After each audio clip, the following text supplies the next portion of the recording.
అన్నట్లు ఆయా సందర్భాల్లో మనుషులు మనకు ఒక పర్వతంలా ఉన్నారు, కొండలాగా ఉన్నారు, వీళ్ళున్నారు వాళ్ళున్నారు అని మనం అనుకుంటూ ఉంటాం.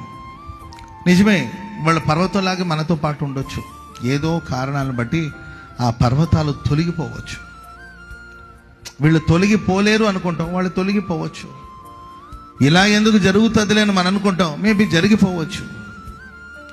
పర్వతాలు తొలగిపోయిన, మెట్టలు తత్తరిన, మనం నమ్మిన మనుషులు, మనం ఆధారపడిన మనుషులు, మనం వీళ్ళే నా భుజబలం అని భావించిన మనుషులు కొన్నిసార్లు చెదిరిపోవచ్చు, కదిలిపోవచ్చు, కనబడకుండా పోవచ్చు.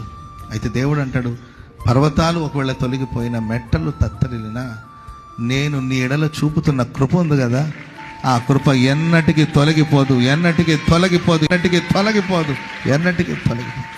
హల్లెలూయా. ఈ మాసమంతా, జూలై మాసమంతా దేవుడు సమృద్ధైన కృపను దేవుడు మనకు అనుగ్రహించునుగాక. ప్రతి అరుణోదయమున తన కృపచేత దేవుడు నిన్ను తృప్తిపరచునుగాక.